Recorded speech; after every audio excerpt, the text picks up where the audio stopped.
جنگ احد کے ایام میں حنظل بن ابی عامر رضی اللہ عنہ کی شادی ہوئی تھی۔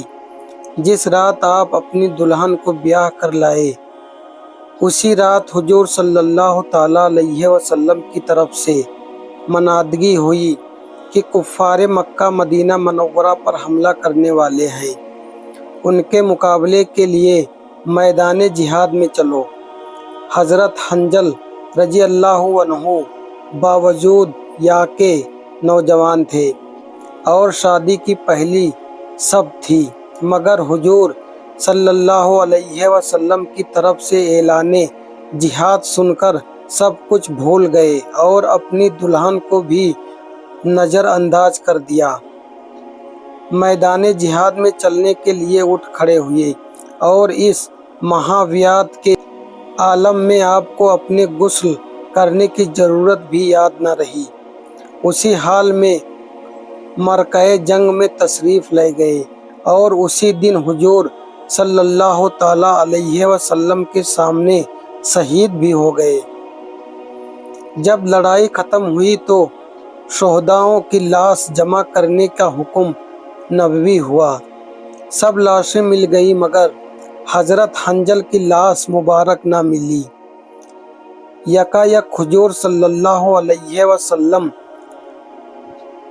نے آسمان کی طرف نگاہ اٹھا کر ملاحظہ فرمایا تو آپ نے دیکھا کہ حضرت حنظل کی لاش فرشتے اوپر لے جا کر ایک نورانی تختے پر لٹا کر آب رحمت سے غسل دے رہے ہیں۔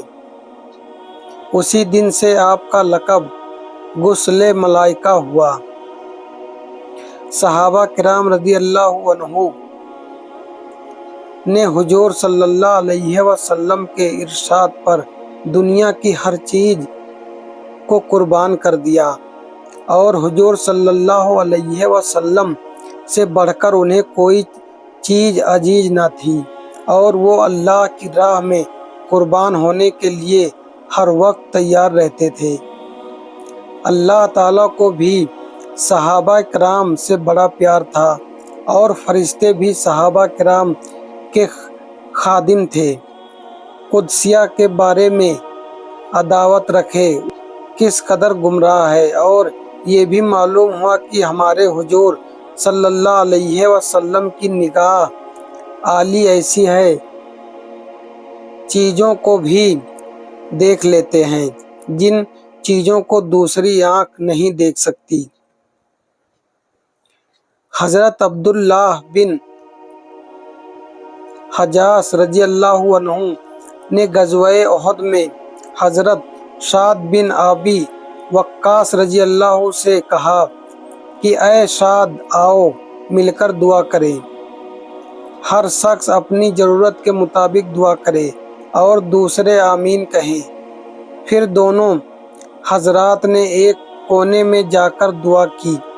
اول حضرت سعد نے دعا کی، یا اللہ، جب کل لڑائی ہو تو میرے مقابلے میں ایک بڑے بہادر کو مقرر فرما تاکہ میں اس کو تیرے راستے میں قتل کروں۔ حضرت عبداللہ نے دعا کی، اے اللہ، کل میدان جہاد میں ایک بہادر سے مقابلہ کروں جو سخت حملہ والا ہو، میں بہت سو کو قتل کر کے پھر خود بھی شہید ہو جاؤں، اور شہید ہونے کے بعد کافر میرے ناک کان کاٹ لیں۔ پھر قیامت میں جب میرے حضور پیش ہوں گے تو یوں کہیں گے کہ عبداللہ، تیرے ناک کان کیوں کاٹے گئے؟ تو میں عرض کروں گا، یا اللہ، تیرے اور تیرے رسول کے راستے میں کاٹے گئے۔ پھر تو کہے گا کہ سچ ہے، میرے ہی راستے میں کاٹے گئے۔ حضرت سعد نے آمین کہی۔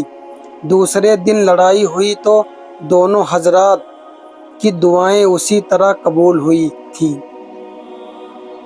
صحابہ کرام اللہ کی راہ میں قربان ہو جانے کا سچا جذبہ رکھتے تھے، اور اللہ اور اس کے رسول کی خاطر ان پاک لوگوں نے اپنی جانیں قربان کر کے بتا دیا کہ سچا مسلمان اللہ اور اس کے رسول کی راہ میں جان دینے کی تڑپ رکھتا ہے، اور معلوم ہوا کہ صحابہ کی دعا کسی دنیاوی جاہ و حسمت عہدوں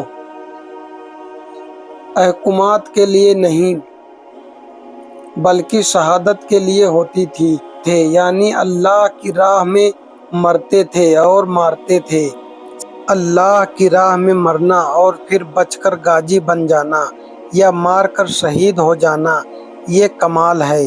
یہ بھی معلوم ہوا کہ صحابہ کرام رضی اللہ عنہم اجمعین میں ایک جانب کمال بہادری بھی تھے اور بہادر دشمن سے مقابلے کی دعا کیا کرتے تھے، اور دوسری جانب کمال عشق بھی تھے جو محبوب کے راستے میں بدن کو ٹکڑے ٹکڑے ہونے کی تمنا رکھتے تھے، تاکہ محبوب جب پوچھیں ایسا کیوں ہوا تو وہ تمہارے لیے